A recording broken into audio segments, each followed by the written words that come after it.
Leute, ich bin notorisch überplant, habe immer zu viel zu tun und bin immer im Stress. Dinge, die auf einen Großteil von euch genauso zutreffen, soweit ich das gehört habe. Ich möchte euch heute mein Tool zur Alltagsplanung vorstellen, denn seit ich mir das eingerichtet habe, als ich vor etwa 2 Jahren krank im Bett lag, habe ich dieses Problem plötzlich nicht mehr. Oder zumindest nicht so drastisch. Heute also quasi eine Woche bei Morpheus. Es geht um Reclaim.ai, auch wenn fairerweise nicht so viel AI drin steht, wie der Name vermuten lässt. Hier kommen noch gute, harte Algorithmen zum Einsatz. Das heutige Video ist ein Wunsch von euch gewesen und aus einer Abstimmung auf Patreon resultiert. Wichtig, Reclaim weiß nichts von diesem Video und sie sind auch kein Sponsor, das ist eine echte Empfehlung. Falls ihr es aber nutzen wollt, es gibt Affiliate-Links für Reclaim, meiner ist in der Beschreibung unten drin. Den könnt ihr gerne nutzen, wenn ihr mich unterstützen wollt, müsst ihr aber natürlich nicht. Okay, die Idee von Reclaim ist, euch das Planen von Aufgaben zu ersparen oder zumindest zu erleichtern. Und das alles vollkommen dynamisch. Das heißt, Änderungen etc.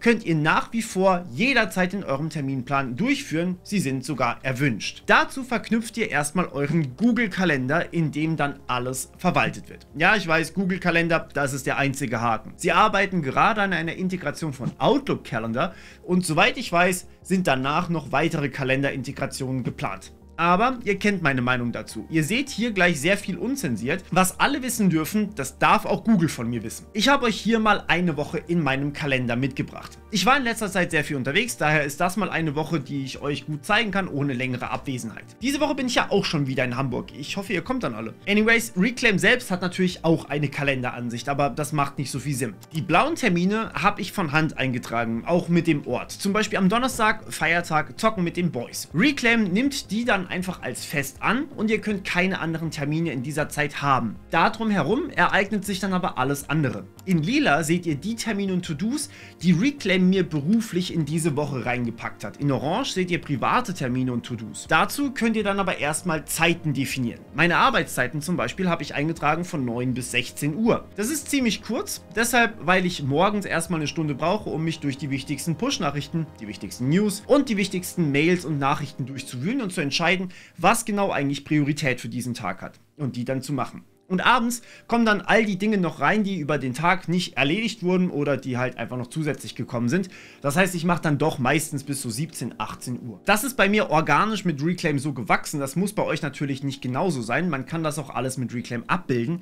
Aber für mich funktioniert das so gut. Meine Personal Hours, also die Stunden für private Dinge, sind aber natürlich noch etwas länger. Da rein kann man dann Tasks und Habits synchronisieren. Starten wir mit Habits, denn von denen bin ich sehr, sehr großer Fan. Ihr seht zum Beispiel Gleep und Nachrichten, Newsletter verfassen, aber auch Lunch, Meditation, Fitness und so weiter. Das sind Habits, die sich regelmäßig wiederholen. Orange sind die privaten, lila auch hier wieder die betrieblichen. Nehmen wir uns Lunch als Beispiel. Lunch hat für mich eine kritische Priorität, dazu nachher mehr. Es zählt zu den persönlichen Stunden, wird also auch Samstag und Sonntag zum Beispiel eingetragen. Ich kann einstellen, wie oft ich das in der Woche haben möchte, etwa 7 Mal die Woche. Einfacher wäre vermutlich täglich gewesen, aber wer bin ich, dass ich einfache Dinge gern mag? Ich kann aber auch sowas wie jeden 4. Dienstag im Monat einstellen, aber das wäre für Mittagessen ein bisschen zu wenig, zumal ich nicht mal mehr frühstücke. So oft wird das dann in euren Kalender also eingetragen. Ihr könnt euch eintragen, welche Tage ihr dann gerne für diese Habit benutzen würdet. Beispielsweise Newsletter schreibe ich am liebsten am Donnerstag und Lunch habe ich am liebsten um 13 Uhr. Sollte das aber zum Beispiel nicht klappen, weil ihr dort eine andere, sehr wichtige Aufgabe habt oder ihr selbst beispielsweise einen Termin drüber legt, dann verschiebt sich euer Lunch zum Beispiel einfach nach vorne oder nach hinten, um noch so nah wie möglich auf 13 Uhr zu liegen. Ein Beispiel, Newsletter liegt in dieser Woche, die ihr seht,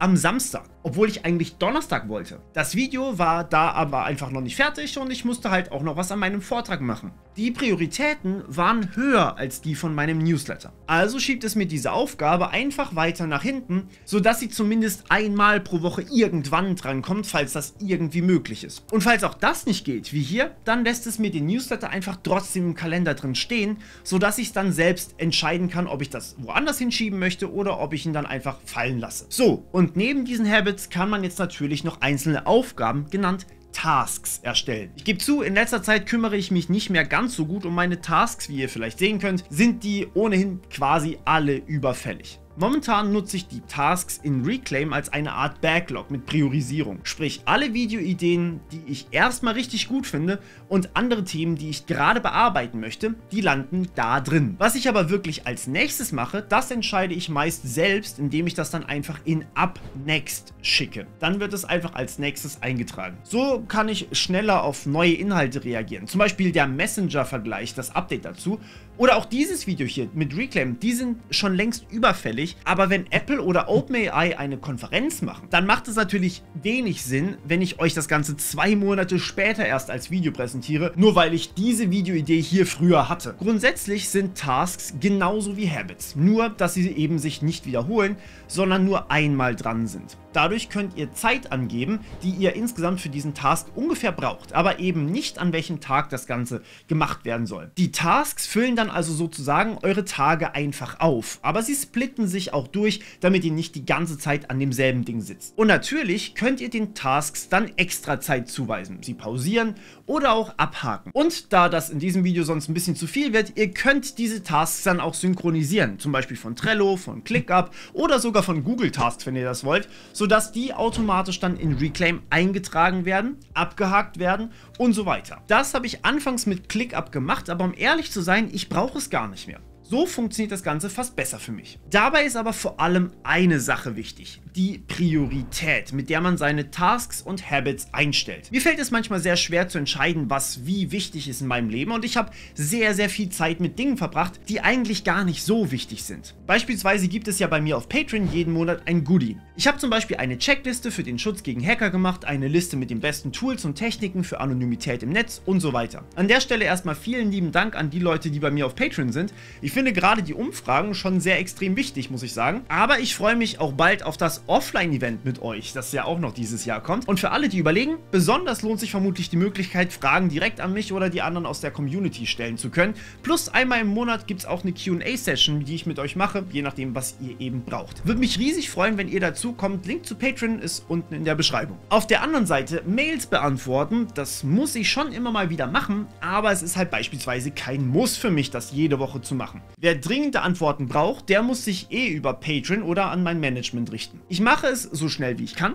Aber wenn es eben nicht geht, dann geht es einfach nicht. Gold Review ist aber noch niedriger. Das ist mein persönlicher Termin, in dem ich immer mal wieder schaue, ob ich mir selbst treu bleibe. Ich habe beispielsweise das Ziel, eine sinnvolle Zeit auch in der Freizeit zu verbringen und nicht nur zu arbeiten. Ich habe aber auch einige Fitnessziele und mentale Gesundheitsziele. Aber da ist relativ wurscht, ob ich das jetzt am 1. Juli oder am 8. Juli mache. So funktionieren Prioritäten. Und wie gesagt, Mittagessen ist absolut kritisch. Das mache ich einmal am Tag und da kommt nichts dazwischen. Da darf auch niemand ein Meeting dann drüber buchen. Kommen wir gleich dazu. Wenn ich hungrig bin und ohne Koffein im Meeting bin, dann kann man das Meeting eh gleich sein lassen.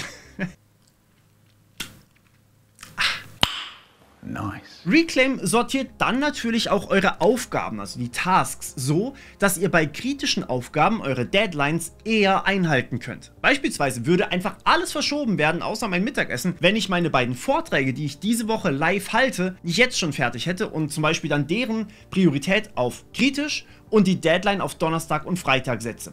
Dann fällt alles andere nach hinten raus. Prioritäten eben. Am Anfang war das ein bisschen ungewohnt für mich, aber es ist ein sehr gutes Training, um zu entscheiden, was wirklich wichtig ist in eurem Leben und was nicht. Und wenn man es eingestellt hat, dann muss man sich eben nur noch an seinen eigenen Kalender halten. Eine Sache ist euch vielleicht noch aufgefallen: In meinen Habits habe ich zum Beispiel beim Lunch eingegeben, dass es von 25 bis 30 Minuten dauert. Ihr könnt das komplett variabel halten, zum Beispiel 30 Minuten bis 4 Stunden, wenn ihr das wollt. Dann wird je nach Möglichkeit von euren Prioritäten die Habit so lang gelassen, wie es geht, aber wenn es eben nicht geht, dann wird sie so weit runtergekürzt, dass ihr die Aufgabe zumindest noch machen könnt. Das ist unfassbar praktisch und habe ich zum Beispiel beim Nachrichtenbeantworten auch drin. Soweit so basic. Jetzt habt ihr also eine Zeitmanagement-Software, die ziemlich solide ist, aber wenn man mal einen Termin mit anderen ausmacht, dann ist das oft genug eher schwer. Doodle-Abstimmung, die kennt ihr vielleicht. Man muss sich abstimmen, wann jeder kann, und vor allem beißt es sich ja dann noch teilweise oder vor allem mit den Terminen, die man von Reclaim hat reinlegen lassen. Right? Hier kommt für mich zumindest die wahre Magie von Reclaim rein. Es gibt zwei Arten von Meetings, für Leute ohne Reclaim und für Leute mit Reclaim. Ohne Reclaim könnt ihr sogenannte Scheduling-Links verschicken. Ihr seht das in meinem Wochenbeispiel, da hatte ich Beratungstermine für eine Firma, die sind in einem komischen Kackgrün in meinem Kalender. Ich sollte die Farbe wirklich mal anpassen. Meine Scheduling-Links sind dazu diese hier gewesen. Ich habe auch noch ein paar versteckte Links, die nicht allen angezeigt werden. Über diese Links kann sich dann euer Gesprächspartner einen Termin bei euch buchen. Dabei passiert Magie über die Prioritäten, denn auch die Scheduling-Links haben jeweils ihre eigene Priorität. Das heißt, mit meinem High-Priority-Meeting, dann darf man sich theoretisch auch tatsächlich einen Termin da buchen, wo ich eigentlich E-Mails beantworten würde. Denn High Priority ist ja höher als das, was meine E-Mails angeht. Und das ist sehr, sehr geil. Auch wenn ich beispielsweise ein bisschen Puffer habe für mein Video, sagen wir, es muss erst Mittwoch fertig werden, dann kann man da bis zur Deadline hinschieben und sich einen Termin einfach über diesen Link buchen, obwohl ich laut Kalender da eigentlich gerade am Video sitzen würde. Es wird dann einfach geschoben, weil das geht ja, ohne dass ich die Deadline verpasse. Und dazu habt ihr dann auch wieder die Möglichkeit, eure eigenen Zeiten anzugeben. Das sind bei mir die sogenannten Meeting Hours. Da kann sich dann zum Beispiel jemand eine gemeinsame Aufnahme mit mir buchen, sofern eben da ich auch Zeit habe und trotzdem alle restlichen Aufgaben noch gut schaffen kann, und es muss innerhalb meiner Meeting Hours liegen. Ich habe beispielsweise Montag und Freitag komplett rausgenommen aus meinen Meeting Hours. Da kann man sich einfach keinen Termin bei mir buchen, weil die immer sonst zu voll waren. Aber ihr seid da nicht festgelegt. Ich habe da beispielsweise auch das Meeting After Work Meetup. Das liegt in meinen persönlichen Stunden, das heißt bis 20 Uhr und auch am Wochenende. Das nutze ich zum Beispiel für Treffen mit Kollegen, aber fairerweise sehr, sehr selten. Ich habe euch hier mal das Beispiel für die gemeinsame Aufnahme mitgebracht. Bitte nur in den Meeting Hours. Wir treffen uns in Riverside, das ist mein Aufnahmetool für Podcasts zum Beispiel. Das hat mittlere Priorität, das heißt, es kann nur genutzt werden, wenn ich wirklich Zeit habe, und der Teilnehmer kann wählen, ob er für die Aufnahme 1,5 oder sogar 2 Stunden braucht. Mehr mache ich nicht. Man kann das Meeting dann bis zu 60 Tage in Zukunft buchen, und ich will maximal eine gemeinsame Aufnahme pro Woche haben, sonst ist die Woche einfach zu voll. Und ja, theoretisch kann ich da als Host auch noch Fragen an den Buchenden schicken, aber grundsätzlich mache ich das nicht. Den Link kriegt eh niemand, von dem ich keine Aufnahme erwarte. Besonders wird es aber,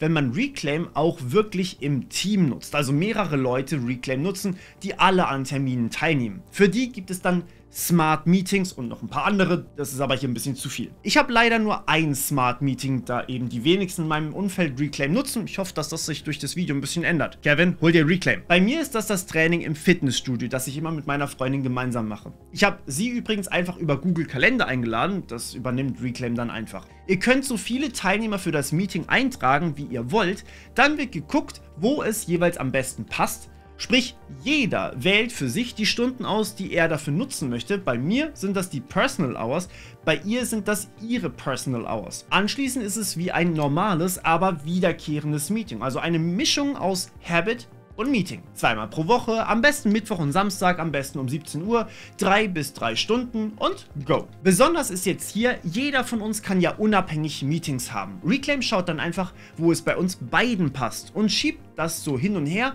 sodass es eben geht und eingehalten wird. Sollte sie also mal am Mittwoch einen Termin haben, wir aber beide den Donnerstagabend frei haben, schiebt es das ganz einfach auf Donnerstag. Und das ist ultra angenehm. Jetzt gibt es noch ein paar Extras, über die ich noch nicht geredet habe. Sowas wie, dass ihr einen Fahrtweg bei mir in Orange eingetragen bekommen könnt, sobald ein Termin auswärts ist. Oder dass ihr nach jedem Event auch eine Pausezeit einbauen könnt, um beispielsweise ein wenig runterzukommen. Es gibt auch sowas wie Round-Robin-Scheduling-Links und noch so viel mehr. Das sind natürlich alles individuelle Dinge, die jeder für sich festlegen muss. Natürlich wisst nur ihr selbst, wie ihr am besten arbeitet, aber ich habe ein paar Tipps für euch. Gerade für Studenten, von denen wir hier auch einige haben, lohnt sich das, finde ich zumindest, übertrieben. Legt am besten Zeiten fürs Studium, Zeiten für die Freizeit und Zeiten für die Arbeit fest. Für Selbstständige wie mich ist das Tool fast schon essentiell zum Überleben.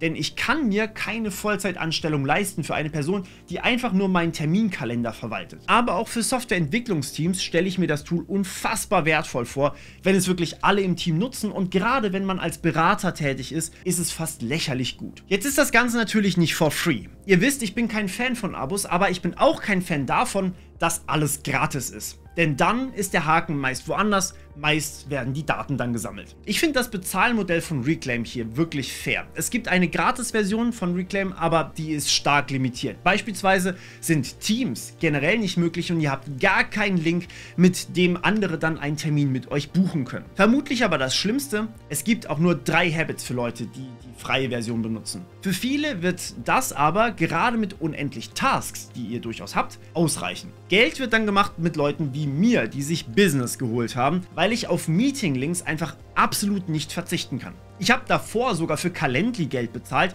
und Calendly bietet deutlich weniger, nämlich gar nichts mit Kalendern, außer dass man sich einen Termin buchen kann, aber kostet mehr. Also für $12 meckere ich persönlich hier definitiv nicht rum. Beschweren kann man sich da normalerweise eher weniger. Meine Freundin hingegen kommt sehr, sehr gut auch mit der Gratis-Variante aus. Das reicht ihr völlig aus. That said, es fehlt natürlich trotzdem noch ein bisschen was an Features. Wenn manche Links zum Beispiel bezahlt wären, dann würde das meine Beratungsgespräche natürlich deutlich einfacher machen. Man zahlt, bucht sich einen Slot und gut ist. Und natürlich wäre ich wahnsinnig glücklich, wenn ich nicht bei Google Kalender sein müsste. Aber so einfach läuft es dann eben in der Praxis doch meistens nicht. Und am Ende bleibt trotzdem jeder Link, den ihr verschickt, sowieso individuell. Und da hat sich Reclaim für mich einfach zu dem wichtigsten Tool etabliert, das ich nutze. Es hat alles, was ich brauche und noch ein bisschen mehr. Ich hoffe, ich konnte euch ein wenig in eurem Alltag helfen, ganz im Sinne von Use Technology. Und damit bis zum nächsten Mal im Cyberspace.